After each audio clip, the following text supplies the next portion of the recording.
हरे कृष्णा। पिछली ऑडियो में हमने महाराज अंग की कथा पढ़ी। हमने पढ़ा कि उनके घर एक अधार्मिक पुत्र का जन्म हुआ जिसका नाम था वेन। और वो बिल्कुल भक्ति तो करता ही नहीं था, बहुत शरारत तो सब करते हैं, लेकिन ऐसा वर्णन था कि वो अपने जंगल में जाके जानवरों को मार देता था, अपने सहपाठियों को मार डालता था, मतलब बिल्कुल ही निर्दयी था। तो राजा अंग जो है वो उससे दुखी होकर जंगल में चले गए। तो हम चौथे स्कंद में हैं, 14वां अध्याय है। इसमें राजा वेन की कथा है, तो ब्रीफ में ले रहे हैं कि जब मुनियों ने देखा कि राजा ना होने के कारण अराजकता फैल रही है, यानी मिसमैनेजमेंट हो रहा है। राजा अंग चले गए सन्यास लेके जंगलों में, तो अब कोई राजा ही नहीं है। तो मंत्री लोग जो थे वो सहमत नहीं थे, लेकिन फिर भी उन्होंने वेन को राजा बना दिया कि कोई तो राजा होना ही चाहिए। जो पुरानी पद्धति थी, सिस्टम था, उसके अनुसार राजा का बेटा राजा बनता था। तो वो वेन नालायक था, फिर भी उसको राजा बना दिया गया।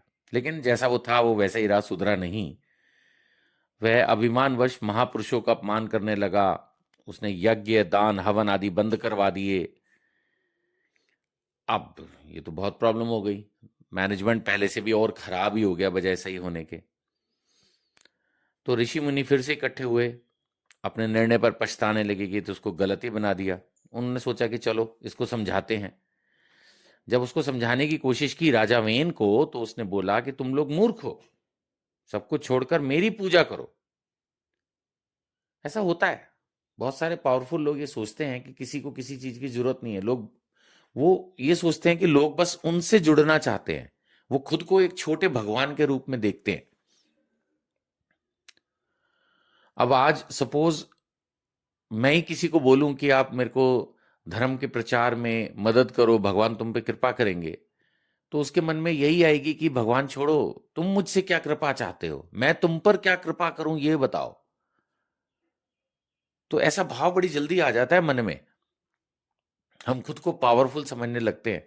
और राजा वेन वो तो फिर राजा बन गया था, तो उसके मन में ये भाव आ ही गए कि तुम सबको छोड़ के मेरी पूजा करो।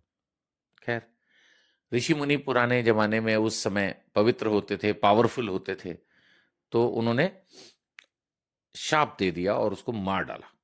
राजा वेन को उन्होंने सोचा इससे अच्छा तो इसको मार ही डालते हैं, हमने ही राजा बनाया था, हम ही इसको मार डालते हैं। तो उन्होंने उसको मार डाला। अब ऐसा आगे वर्णन है कि मुनियों ने मार तो दिया, लेकिन उनकी माता का नाम मेंशन्ड है सुनीता।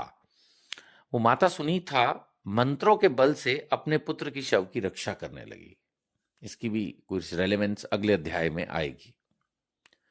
तो वो जो डेड बॉडी है राजा वेन की, उसको उनकी मदर जो है वो मंत्रोच्चारण से सुरक्षित रख रही हैं। वैसे मुनियों ने राजा को मार दिया। अब आगे क्या होगा? अब शुरू होगी वास्तव में महाराज पृथु की कथा अगले अध्याय से।